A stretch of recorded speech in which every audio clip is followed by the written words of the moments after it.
Hello, everyone. Welcome to this debate about the backlash for trans rights in Europe. My name is Helle, and I work as an advisor and researcher for Amnesty International. I'm really proud to be moderating this panel full of amazing people from all over Europe, and I'm looking forward to learning a lot. I would like to say thank you to Copenhagen Pride and the Winter Pride for making this important debate possible. The program for today is that each panelist will give us a short introduction to the challenges that they face in their country or their region. And after that, it will be possible for all of you who are listening out there to post your questions or comments, and I will moderate that together with the panelists. The last few years, sadly, we have witnessed a backlash for trans rights in several European countries. This is what we're going to learn more about today. But don't despair, because these brave and amazing activists are also going to tell us about some of the solutions and how we can all work together to combat these backlashes. Before I quickly introduce the panel, I'd like to say that Amnesty International is really proud to be an ally of trans activists and trans organizations, because, let me underline, trans rights are human rights. So, our first panelist is Leo. He works for Transgender Europe, and he will tell us about the work they do all over Europe. Our next panelist is Vivian, and she works for the Danish trans organization, Trans Action, and she will tell us about the current situation in Denmark. Then we have my colleague David from Amnesty International Hungary. He will zoom in on the Hungarian law that has been severe attacks on trans rights in the last couple of years in Hungary. Our last but not least panelist is Christoph from Hungary. He is a member of Amnesty International and also a trans man. So, with no more comments, I'm going to give the word to you, Leo. Thank you so much.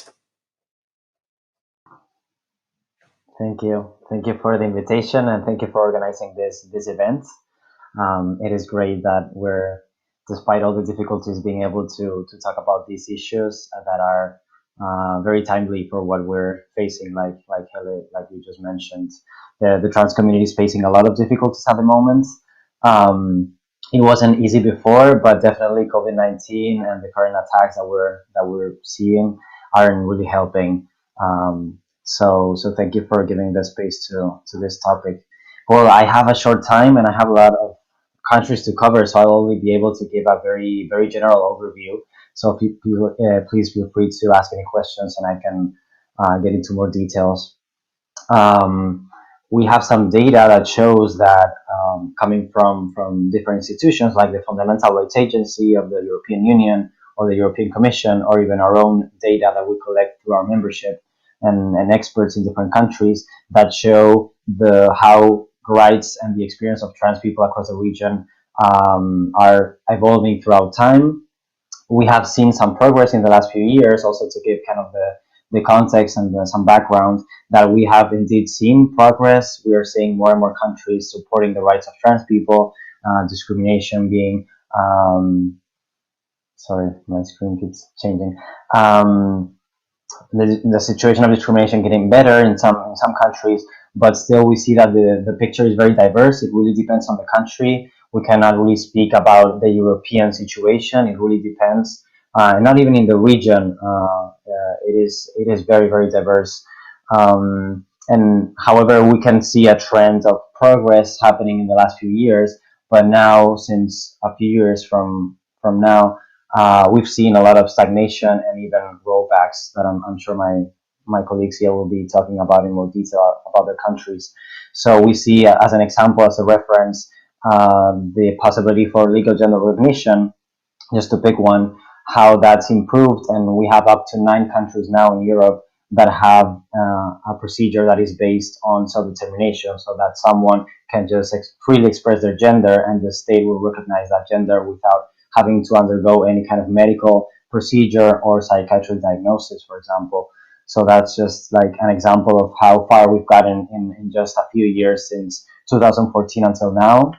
A similar law is being debated at the moment in Spain, with also facing a lot of backlash. So if hopefully Spain passes this law also on the basis of self-determination, it will be the 10th country in the region to do so. So again, we are seeing some progress. This is just an example, but we're seeing a lot of setbacks, a lot of attacks coming from different places. I'm sure we'll talk about that in more detail later. But we're seeing a lot of countries losing rights, and in general, the situation of discrimination continues to be dramatic. Really, we have the data from the FRA study that I was mentioning before, and it shows very high levels of violence and discrimination suffered by trans people in all areas of life. Just to give you a couple of examples, we have 40% of people that had experienced discrimination in the area of employment, so either looking for a job or in the workplace in the previous 12 months to the survey, or 48% of trans respondents that indicated that had some kind of difficulties making ends meet. So these are just a couple of examples that are previous to the COVID-19 crisis, and we can only imagine how high these numbers must be now.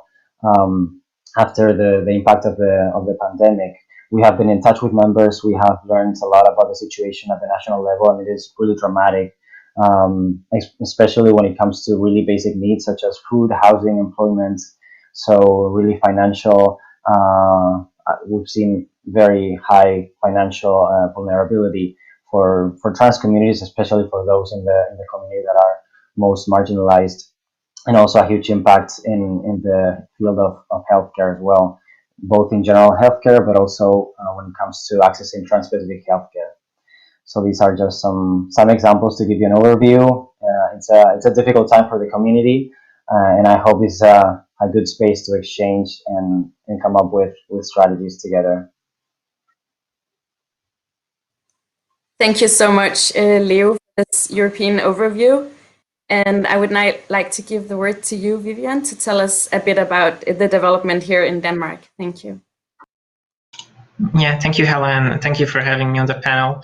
Well, a lot of what I have to say about Denmark is like very similar to what Leo has been saying, that there is progress, but there's also a lot of backlash. The anti-trans discourse in Denmark is like largely following global trends. That means that there's kind of this testing of waters kind of feeling, that anti-trans actors, the far-right, TERFs, and religious organizations are testing topics where they can garner enough support to maybe turn it into anti-trans legislation. This is usually targeting marginalized communities within the trans community, or kind of fringe groups like trans people who are incarcerated, trans people in the asylum system, or, for example, professional athletes who are trans. And while these groups are small, for example, far-right parties don't have a lot of seats in the Folketinget in Denmark, the parliament. But, for example, TERFs have a lot of lobbying power, and they are platformed on major newspapers. When it comes to Denmark, I think the most important thing is that there was a proposal by the Social Democratic government during Pride 2020, so a couple months ago, about an action plan to improve the legal protection and the rights of LGBTI people. And some of these points specifically help trans people. For example, there's supposed to be a new anti-discrimination legislation that should protect trans people inside and outside of the workforce, as well against hate crime and hate speech. And also there should be changes to legal gender recognition, like abolishing the 6 months waiting period, and also enabling trans youth to be able to access legal gender recognition. And these are all good initiatives, although quite lacking in some places. For example, there's no plan on preventing hate crimes, like increasing LGBT education, or programs that aim to stop hate crimes happening. And there's also no plans for ungendering the CPR system. That would be a huge help for non-binary people. But even with these quiet lacking but good initiatives, there has been a huge backlash from anti-trans actors. For example, right-wing parties DF, Nieuwe Borgerlige, the Liberal Alliance, and Conservative Volker Party. They drafted a bill together to stop the government from allowing legal gender recognition for trans use to happen. And also TERFs, radical feminists who are anti-trans, have been sending concern letters to the government about some of the anti-discrimination law that should protect trans people. And what's very worrying is that when the government answered, they mentioned that there should be exceptions in this anti-discrimination law, and it's up to interpretation, but this could mean blocking trans women from accessing life-saving facilities like homeless shelters, and as well as could possibly deny trans people, trans women especially, from public spaces like bathrooms. And another issue is that these anti-trans voices have seemingly appeared in the Social Democrats, the government party, like the new LGBT spokesperson, Lars Rasmussen. He mentioned in his kind of acceptance post to the position that he is very dismissive of trans issues, like the use of pronouns, and it's out of his focus. And we also lost the Minister for Equality, who was very committed to pushing this action plan through. So where we currently stand is that due to this anti-trans lobbying and kind of a shift in focus within the government, and also because of the current situation, that some of these proposals have been postponed by up to 2 years, and we are not really sure if they're going to happen until the next election, which could put trans people in like the center of a political debate, which would be very toxic. And yeah, just hope it's not going to happen and these proposals at one point go through before that. But that's about Denmark, I think. Sure. Thank you so much, Vivian. And I'm looking forward to the next round to hear how we can all support the amazing work you're doing to counter this backlash in Denmark as well. So now I'll give the word to David from Amnesty Hungary. Thank you, and also thank you very much for organizing this space and also giving us the opportunity to contribute to this conversation. Amnesty International, as you said, tries to be an ally in this struggle, in this fight, and that is also something that we have been and that we continue to do in Hungary. There is a lot of learning for us, obviously. So we learn a lot from the trans community in Hungary on how to do it the best. Unfortunately, the last 1 year has actually shown a very negative trend in terms of trans rights and also trans marginalization within the community, and we are working together with other mainstream human rights organizations, LGBTQ groups, and trans-led groups in particular, trying to counter these negative tendencies. One of the highlights, unfortunately, of last year in terms of trans rights was the changes that the parliament introduced under the first wave of the COVID pandemic that had a very negative impact to the trans community, namely because it made impossible legal gender recognition for trans people when the Parliament of Hungary passed the law saying that the government authorities, they have to record someone's biological sex at birth, and this cannot be changed later on. And obviously, this is much more than a symbolic legal provision. It affects everyday lives of hundreds or thousands of people.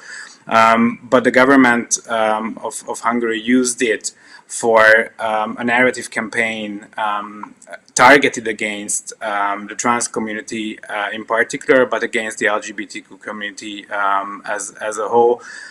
This law was passed in the Parliament of Hungary just 1 day after the International Day Against Homophobia and Transphobia, shows really the Hungarian government's position with regards to the respect of trans rights.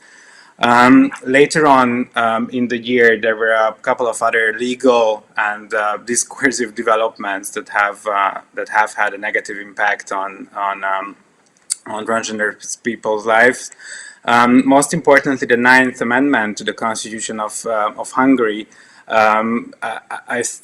Probably Hungary is an outstanding country in terms of having a constitutional provision saying that a mother is a woman and a father is a man in a constitutional level, which is obviously sending a very marginalizing, stigmatizing message to the community and to the general population in Hungary. Also, these legal developments are topped with others. For example, the parliament decided to discontinue the operations of the Equal Treatment Authority, which obviously affects transgender rights, as the Equal Treatment Authority of Hungary has been relatively vocal in terms of protecting LGBTQ rights in the past. Now the ombudsperson is going to take these responsibilities over, but he has been silent on trans rights and trans issues throughout 2020. I don't want to sound all gloomy in my introduction, as I'm Hungarian, so I'm guessing that the audience is used to me being gloomy. But I think there's a lot an ally can do in terms of this struggle, and Amnesty International in Hungary has initiated a petition last year together with Hungarian trans-led groups and LGBTQ groups based in the country to force actors to act, to speak up in the media for trans rights, and also from a legal perspective to take steps to counter these legislative developments.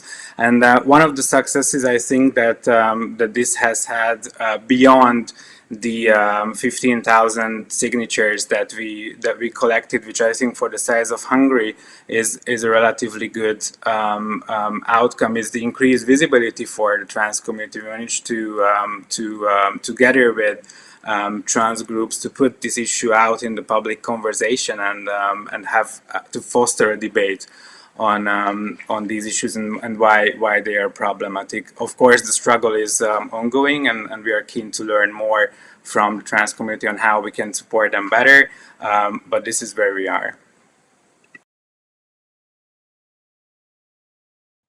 Thank you so much for these insights. Then I will give the word to our Christoph from Hungary. Thank you. Hello, and thank you so much for the opportunity. I'm really glad that I can be here, and I'm really grateful for the space that you provided for us. And yeah, I think it's really, I'm glad that I'm after David, because he was talking about the official situation, and I can talk about the experience, my experience in this situation.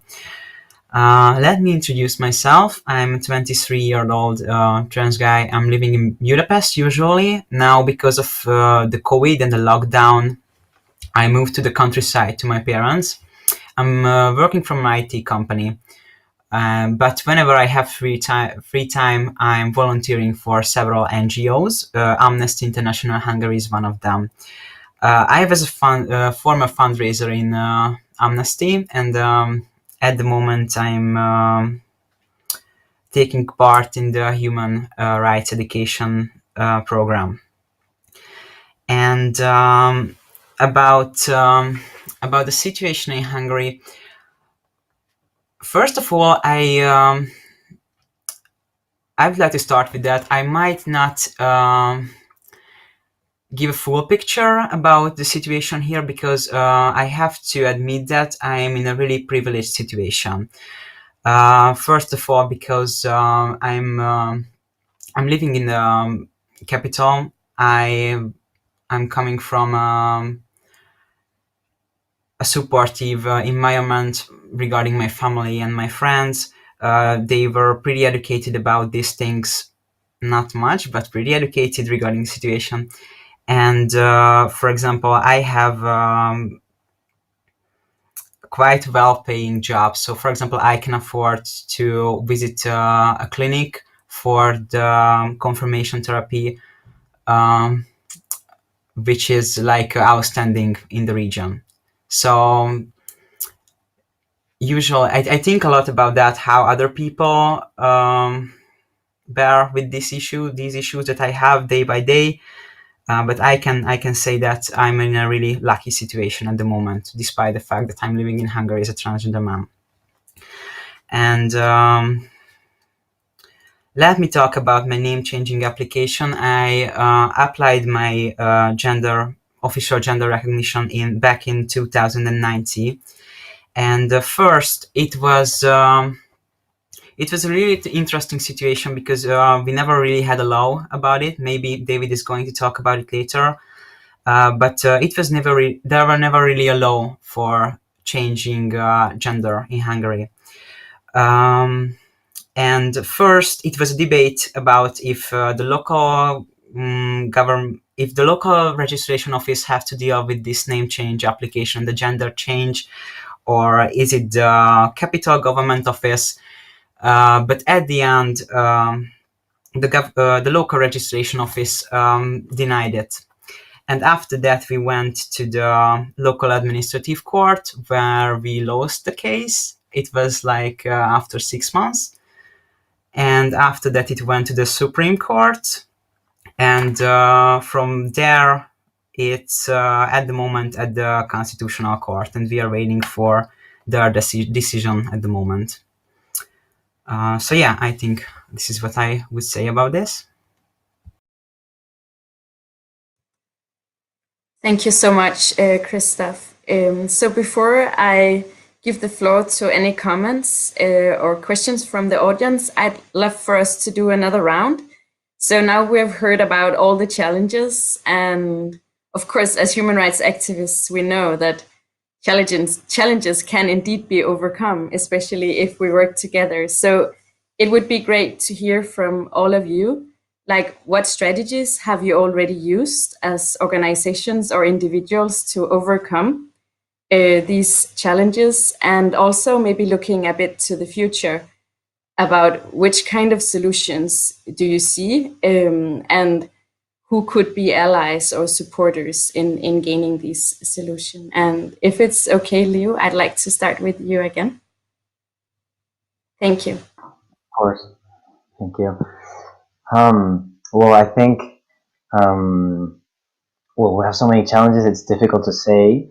But when thinking about these attacks, that I think we're putting the focus more on the attacks, on the anti-trans movements, I'd say that first of all, it's important to really understand how they work. We're not talking about random or people or specific situations. It is a very well organized and well resourced movement. People who are bringing this up in society are placed in very powerful positions. So I think we really have to think about our strategy. I would also say that they are not the majority, and that it's important to keep that in mind, and that I think many people, probably most people, don't really know what's going on. And I think working with those people is most important. And in that sense, also the idea of building alliances and seeing how we can get in touch with, what are the other networks that could support us, how we could work together with them, how can we raise awareness. I think many people still don't really understand what's happening. And at the end of the day, people who are promoting transphobia and hatred towards trans communities are reinforcing something that's already there in society. I mean, this is where we come from. We come from very transphobic societies. We're moving forward, but this message that they're sending to society, whether it comes from the extreme rights, religious groups, or trans exclusionary feminists, it reinforces previous prejudice that people already have. And that's why it's so difficult and so dangerous, and it spreads so fast in society because it's something people already believe. It's a stigma that's been there for so many years that it's very difficult to counteract that. Also, they're very smart. They are very well organized, as I was saying. So they are using fear as their tool to convince people. I was just talking to a friend before coming here today, and he was talking about a debate that just happened on TV in Spain between trans exclusionary feminists and trans activists. And he was just telling me, I didn't really understand even what was going on, what was the issue. They got so technical in their terms and the way they were speaking that I didn't really know, what was going on. So I think we really need to try to not fall in the trap of, being so technical and speaking in such abstract terms that people get lost, and then fear appears because they're like, what's happening? Our rights are at risk. If we talk about more extreme rights or religious groups, they what they say is basically that we're damaging society's traditional values. And if we think about feminism or trans-exclusionary feminism, it's women's rights that we're damaging or putting at risk. So it's really a fear. The terms they use, gender ideology, the queer theory, all these things that people don't really even know what they mean. It's just it's a strategy to raise fear in society. So we need to really, I think, work on our messaging, on our communication, raise awareness, talk to people's hearts. It's very typical. It's, I realize we're also tired of this. We want to just demand our right and not have to do all of this education and very basic level, awareness raising. But I think we're still there, and we'll have to continue working on raising awareness, explaining to people what this really means, and debunk all these myths or this manipulation that they're creating and they're putting out there. We need to make sure that the right message gets to people. So I'd encourage everyone to get together to discuss how they can support, see in which field they work, what connections they have, and I think a lot of is at risk. I mean, like Vivian was saying, even those who were allies in the past are at risk now of not supporting us anymore. So we really need to work on our connections, even for those who are supportive at the moment, to make sure they continue to be supportive, and then work on, especially on those who don't really know what's happening, to make sure they understand what's happening and also become active allies. So yeah. Thanks a lot, Leo. That's some very useful insights and advice for all of us who wants to support this really important work and fight. So handing over to you, Vivian, your strategy and wishes for allies. Thank you. I think Leo has said a lot of very important things, and especially what I want to echo is like how important it is to stay informed and also to inform others, to follow trans and human rights organizations and politicians and news websites if you have the power and the energy to do it. And if you do, then you should share that information with other trans people and allies. So if something is happening, if an anti-trans bill is being debated, then we should know about it, and we should be there to debate it. But we can only do that if we know about it, and many people know about it. Something that's for Denmark specific and trans specific, there is this very great knowledge bank called transrettigheder.dk. Its website is like a nostalgia train back to the beginning of the internet, but it's actually a really great and well updated knowledge bank. All the law proposals are there, concern letters that are sent and answered by the government. So it's a great tool to just catch up on what's happening. I definitely recommend it. And also, I think it's very important that when something is happening, or something is affecting you, then you contact organizations like Transaction, trans-led organizations, and other human rights organizations who are trans allies. Because whenever we are creating a bill, we're answering a bill or trying to critique something that's happening, then community feedback is super important and also really helpful to get new perspectives. And also, if you face discrimination as a trans person in the legal or healthcare system, or if you're just in need of community in these times when our rights are under attack, Transaction offers one-on-one counseling, several hangout spaces for community building and networking, and also multiple support groups. So you should use those services. There's also a lot you can do alone. For example, I wouldn't I'm almost a Hungarian, so I wouldn't say it's something that works in Hungary, but I think it's something that works in Denmark, is contacting your representatives on folketinget.dk. You can find your MP. You find MPs with specific parts of specific committees and the spokesperson for specific issues. And it's really important to raise your concerns about your rights, because if you don't, then it's only going to be Karen, the white feminist in her 50s, being concerned about trans people. So we should always have a counterpoint to those arguments. And also, I really recommend that you try support other initiatives by our community. For example, there's a new group called Transgender, the Trans Agenda in Denmark, who are campaigning and protesting against one of the most gatekeepy professionals in one of the trans clinics, the Copenhagen one. She has been known to allegedly ask very incredibly invasive sexual questions and to reinforce pseudoscientific views about trans people, like rapid onset gender dysphoria and autogynephilia. So it's something that we should stand up and oppose, and we shouldn't stop until these views disappear from people who should be our allies and who should be helping us with our own health and mental health.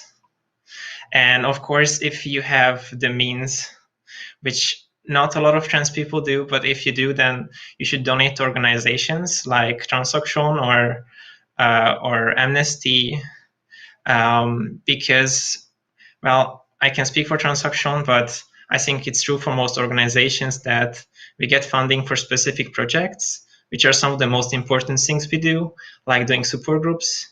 But that means that there is no funding for all the activist and organizational work we do. So when we attend meetings with politicians or oppose these bills, oppose these concern letters by anti-trans actors, it's something that we do for free, but we could do it a lot more effectively, and we could do it a lot more if we had the funding for it. So if you can, then please support us. Thank you, Vivian. And I agree. Anyone that can should definitely support these important organizations. So then I'm gonna maybe give Christoph the word for a few minutes, and then to talk about at least how you can be an ally or support the fight for trans rights in a Hungarian context.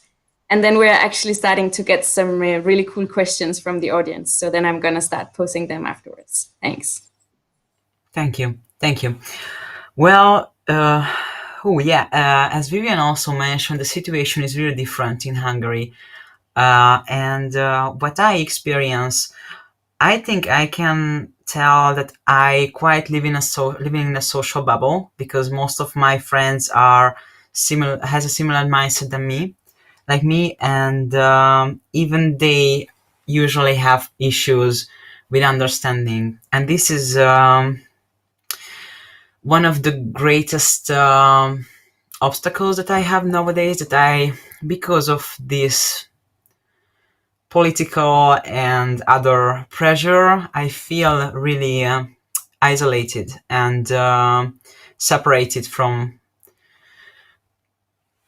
the others in general. And for example, I feel really separated when I speak with my colleagues, my friends, my family, and it's really really hard for them to connect with me, because some of them never experienced what is it like to be this vulnerable, that the government produces posters about you, and they claim that you are just not one of them. You're not Hungarian. You are not the part of this nation anymore. You never were. And this is something that can affect you really deeply. So yeah, it's hard to be an ally. I can say that. But for example, which was a good strategy for me to cope with all of this stuff, is that I have a lot of contact or connection between the organization. I used to work with several NGOs, as I mentioned, and let me give an example. It was last week. I had to contact a plastic surgeon because of my top surgery, and it turned out we were emailing for some days, and it turned out that he had some professional debate for years with my doctor, who is working with me on the hormone therapy, the gender confirmation therapy, and they just denied to consult about my surgery in general. They are not going to do that, and it was so scary for me because it's not regulated in the law at all. This area of healthcare in Hungary, not at all, never was. And yeah, I was like, oh my god, okay. And my very first thought was I just grabbed my phone and called one of the NGO who has legal aid for this situation. And I was talking with a friend who I've known for years and years, and he was like, okay, let's start with them. And they helped me mediating between these doctors. It was really, really useful. But I had the concerns about that. Okay, it was me. I know this guy for ages, my friend who helped me. But what if I was someone from the countryside who never been to Budapest, who is not familiar with all of this stuff? And I can also say that Vivian said that get information, get in contact with the right people. There are a lot of people who are ready to help us. I hardly ever experienced directly negative experiences from anyone. So, for example, when I was in the court, someone asked, "Oh my God, young man, why are you here? So young, and you already have a case." And I was like, "Yeah, that is what's happening to me." And the officer was like, "Oh my God, I'm so sorry. This is so terrible. It's not supposed to be like this for you. I cannot even imagine what you're going through." And of course, it was something really minor, but you can feel really appreciated sometimes by them, by other people. So yeah, I think what you can do as an ally, you can listen, and you can also give information. For example, if you're not transgender but you know about resources, you can direct your friends or family members to the right organization or people, and this is really precious, I think. And I know I'm speaking a lot, so I'm going to give the word to David.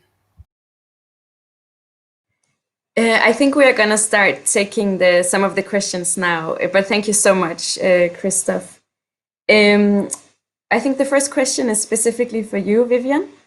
It's a person who wants to know why we are focusing so much on legal issues when the health system in Denmark has completely broken down when it comes to transgender persons' access to health. And whether or not we don't think it's more important to focus on access to health. So Vivian, yes. Oh yeah, I absolutely think it's very important to talk about healthcare in Denmark. Well, Denmark is seen as this super progressive country, which abolished the mental health diagnosis for trans people as the first country. But the reality is that this is still very much the reality. The waiting lists are incredibly long, and there is no maximum waiting time limit. There's a bunch of surgeries and appointments that has been canceled because of COVID, so everything is even worse now. And even if you get to one of the clinics who help you, then you have to go through a mental health kind of analysis, which is really weird, given that there's supposed to be no mental health requirement and no diagnosis required to access trans-specific healthcare, but it is not the case. Well, yes, I should have maybe started with the healthcare, because I have a lot of notes on it, and it's probably the thing that Transfaction is getting contacted the most about: discrimination in the healthcare on issues like someone's BMI is too high, so they're not willing to treat them, not willing to prescribe hormones and affirming healthcare. There's also a huge problem with the surgeries for trans women and trans feminine people. There is access to bottom surgery, but there's like a 4 to 5 year long waiting list, and it's gotten even worse during the pandemic. As far as I know, for trans men and trans masculine people, bottom surgery is currently not even offered in Denmark, which is another horrible thing. And this whole thing just like comes like a full circle with the things I have said about the influence of like radical feminists, because some of those theories and pseudoscience that they are preaching has gotten into the system. And for example, the parents of transgender children who are who seek treatment at the Copenhagen clinic, which treats trans youth, they are basically scared away with the mention of rapid onset gender dysphoria, which is this theory that trans kids only get trans because they saw other trans kids and it's like an infection. The whole theory is based on one study that has been so bad methodologically that it's been revoked by its publisher, because the paper was based on interviews of trans youths who are not accepted by their parents, and not asking any of the trans kids actually in question. So it's all about the assumptions of parents who are not accepting their trans children. It's complete bogus. And also something that has been also really terrible, and I think in line with, for example, developments in the UK, is that the Copenhagen clinic treating trans youth has reverted back to some of their old practices. And for example, they're not treating anyone under 15 anymore, not even with puberty blockers, which have been like countless studies about the safety of them. And it's another like talking point that radical feminists who enter trans just love pushing about their dangers. But if you look into it, there's countless studies, because on trans youth, they've been first used, I think, in the 90s. So that's been 30 years of follow-up studies on the children, trans children, well, not trans adults, obviously, who were first treated with puberty blockers, and there are no adverse side effects.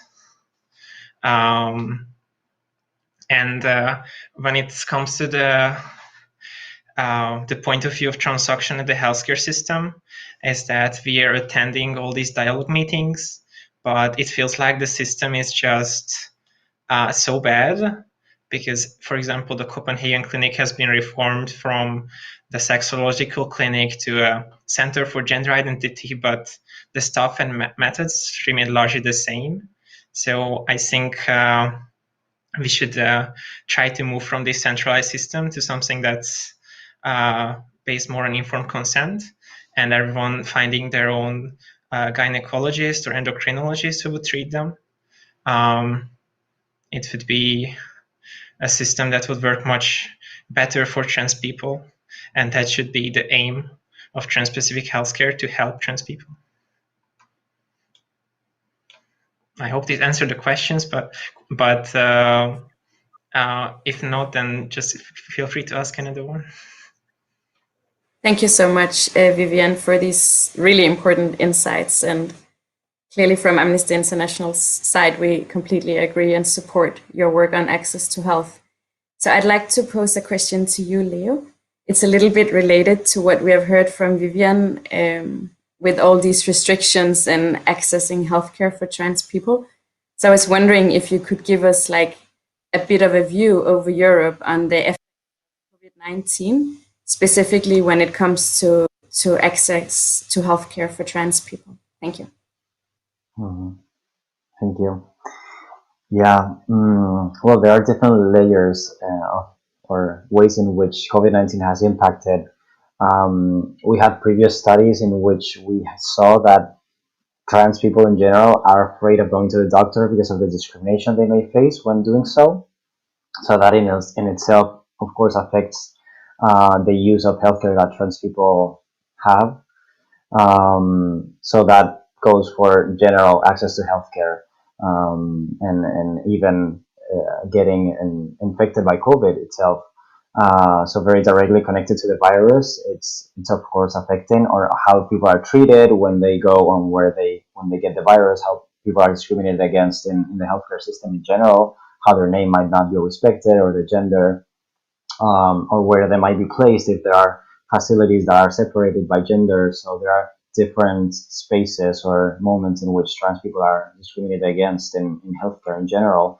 And then when it comes to trans-specific healthcare, we've seen that a lot of people have had their treatments or their surgeries, appointments in general, postponed or canceled, which of course impacts their physical health, but also their mental health, even for those who hadn't started or that were waiting for an appointment for surgery. There's been a huge impact on people's mental health as well. So we've seen that happening and fear of that happening as well. So a lack of access to care, but also people being worried that they wouldn't get care, and that was also affecting them a lot. We've also seen some good practices in different places in which people, healthcare providers have adapted to the situation and have continued to offer care through through the computer, from remote working conditions, and that's really helped.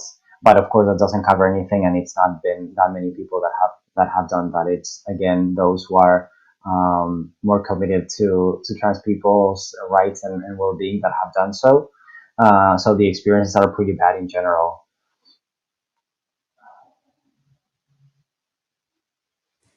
Thank you very much. Then we have a question from the audience to either Christoph or David. You decide yourself who wants to take the lead. A person wants to know what the population in Hungary thinks about trans rights. Like, are there any, like, official surveys, and what are like your experiences from working on this topic, either as an organization or individual? Thank you. Okay. Do you want to go, Christoph, or shall I take it? I have no idea about numeric data, so I would give it to you. Okay. I mean, I don't have numeric data myself either, so so I cannot share figures. But what I can share is that it's been very problematic that that the government has been using this issue, trans issues, but also the LGBT issue as a whole. To underscore and underline its populistic, its anti-human rights agenda, and particularly so that it was used during the coronavirus pandemic first wave and also the second wave later in the year.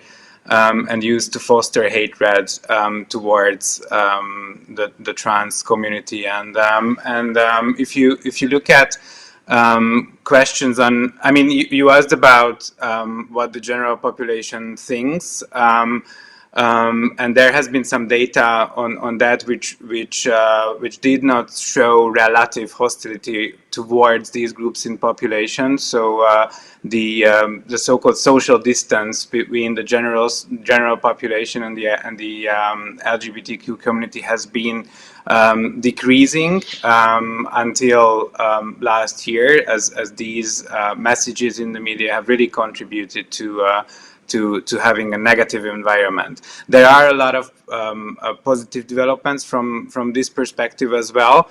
The occasion to debate these issues in the public domain There were several in the past months. One of the most important being the publishing of a fairy tale book, actually, with the title "The Wonderland is for Everyone," which included characters in rewritten Hungarian traditional fairy tales that were considered to be members of marginalized communities, including Roma, gay and lesbian characters, and so on.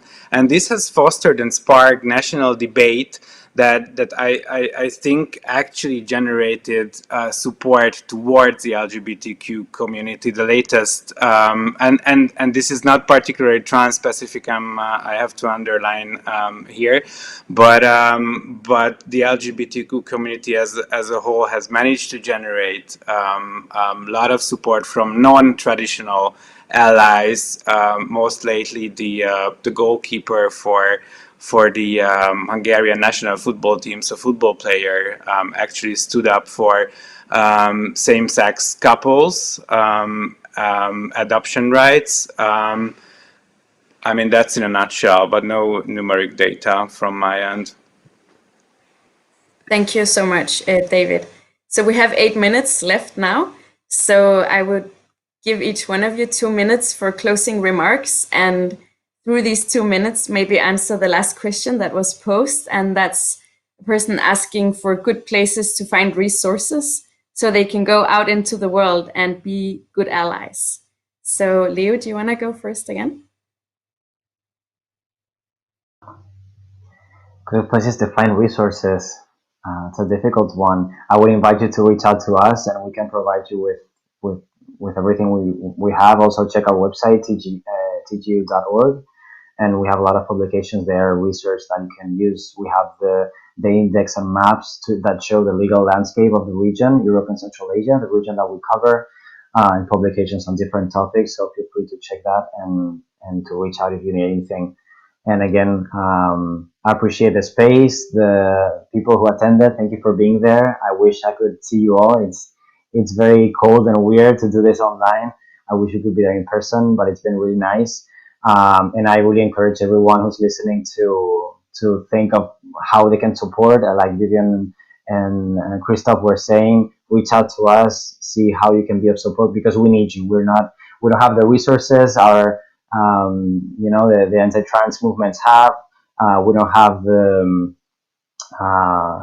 basically the resources, the people. So we need everyone's support in this. So we count on you. Thanks, Leo. And some closing remarks from you, Vivian? Yeah, first of all, thank you for letting me be here. When it comes to resources, well, I suppose it depends. If it's about understanding like trans identities and trying to be an ally, then I would recommend maybe starting from some trans YouTubers who share video essays about experiences, and also some more political themes about trans issues. For example, ContraPoints on Twitter, on YouTube, sorry. Also, PhilosophyTube is someone who has been running a very successful YouTube channel and recently came out as a trans woman. They are both approaching being trans from a philosophical, educational background, and they're both very informative. But yeah, when it comes to more political material, I would advise you to do the same as what Leo has been saying. Maybe if you write to us, then we can share some of the papers and studies that we have been using and working with, if that might be of help. And just thank you for the opportunity. And I think it's, I want to say it's how important it is to just build alliances internationally, and especially within Europe. So I think this is a great initiative to have us here from multiple countries. And I'm hoping that we can work together in the future. Thanks a lot, Vivian. David, 2 minutes for closing remarks. Yes, thank you. I will be very brief. So I just want to say how grateful I am for Leo, Vivian, and Christoph that I could have listened to their experiences, and and even through these 50 minutes that we had together, I had the opportunity to learn a lot. In terms of resources from the on the Hungarian experiences, I would recommend you to get to local trans-led organizations and communities websites. Trans Vanilla and the Prisma trans community would be the two key. I would recommend they have regular updates on recent developments and their research output, so it would be very valuable for all. Also, one thing that I would recommend for those who are interested in the Hungarian experience is one of our activists have actually documented their transition a couple of years ago in a diary. And then this is available online, and I think this is giving a lot of insight on how this has affected them from very personal and emotional perspective. One can learn really a lot by reading this online diary through. So thanks again for organizing this, and I really appreciate the opportunity. Thanks a lot, David. Christoph, 2 minutes for you, and then I will close off. Okay, thank you. Yeah, first I would like to say thank you for this opportunity again. It was I'm really grateful that for everyone who listened to us, and it was a really good experience for me to listen to you. I don't know if it was visible, but as soon as you started to speak, I started to just make notes because it was really precious information that you said. And upon how to be a good ally, well, I would continue the thought of Vivian, because I would say, if I would be honest, TikTok or other social media platform, because in general, if you would like to see how diverse our society is, how other people think, it can be a really good platform to start. Not necessarily the deep of the topic, but you can get a view of other people's life, how they feel, how they think, what problems do they have from day to day. So I think it can be a good start. After that, you can check YouTubers, other platforms that Vivian also mentioned. Thank you so much. On behalf of Amnesty International, I would like to give my deep felt thanks to Leo, Vivian, Christoph, and David for taking your time out this evening to contribute to this really important discussion. I personally learned a lot as well. And I think we should take Vivian's idea and make this like the beginning of a cooperation on this really important topic in Europe. Thank you very much for everyone who were listening and who took part in raising questions or comments. Have a lovely evening, everyone. Be safe, and I hope we can meet in the real world soon. Thank you and goodbye. Thank you.